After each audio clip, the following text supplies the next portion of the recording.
Donald Trump did not have a very good week this week, folks. He got really angry, borderline like psychotic rage this week, when it was announced that 60 Minutes received an Emmy nomination for the interview that they conducted with then Vice President Kamala Harris. And of course, this is the very interview that launched Donald Trump's $10 billion lawsuit against the network for alleged election interference because he claims falsely that they deceptively edited her answers, even though they've released the entire video and it shows that no, they did not deceptively edit anything. But nevertheless, when it was revealed that they were nominated for an Emmy, Donald Trump went absolutely bonkers and put this on Truth Social. Now, actually, before I even read it, let me just say, it wasn't immediate, actually. It wasn't as soon as they announced it. Trump actually stewed on it for like a day and a half before he said anything. And then I guess it finally ate away at him just enough to send him into this psychotic rage. So he posted this. The election interfering 60 Minutes interview with Kamala Harris, which aired on CBS just before Election Day and deep into early voting, turned out to be much worse than expected, with her answers being unlawfully fixed, manipulated, and doctored throughout by CBS in order to try and make Kamala appear at least somewhat coherent. The full transcript, which 60 Minutes, CBS, and Paramount tried to hide from the American people and refused to release until after I was already inaugurated, and they were ordered to do so by the Federal Communications Commissions, shows that the interview was nothing but fake, corrupt, anti-Trump propaganda.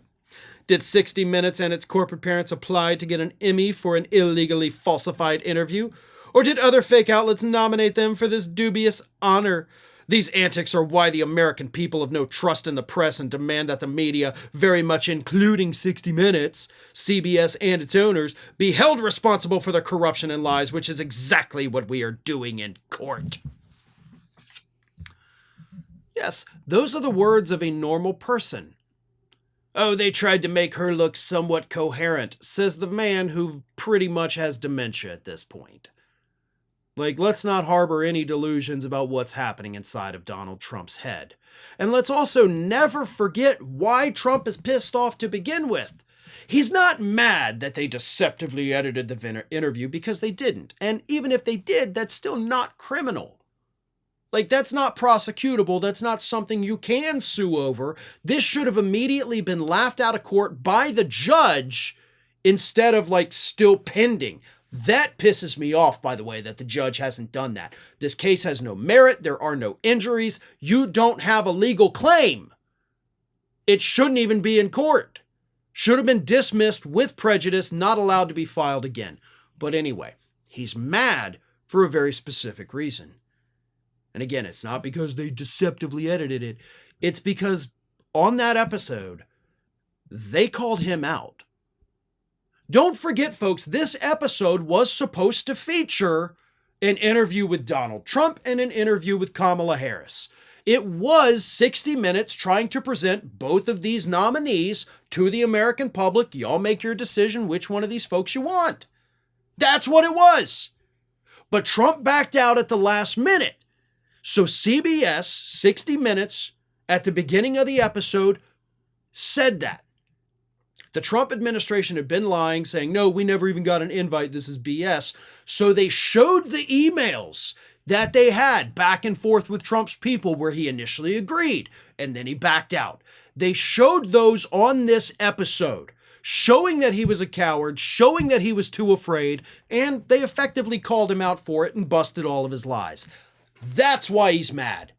That's why he got so pissed off. That's why he filed the lawsuit, not because they did anything wrong, but because they showed the world that he is a complete and total coward. That's the part of the story that in all of these articles continuously gets omitted. But that's the most important thing to remember. He's not mad because they broke the law.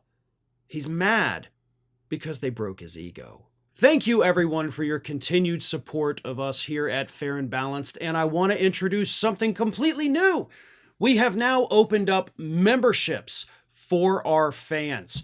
And by signing up and becoming a member, you not only get exclusive early access to each day's videos, so you will get to see them a day before the general public, but you will also qualify for badges, emojis, special little icons. So please, we encourage everyone, if you want to help support the channel, please think about signing up and becoming a member. It is your support that helps keep us going. So thank you all very much. Check out the perks of membership, and I hope to see you all as members very soon.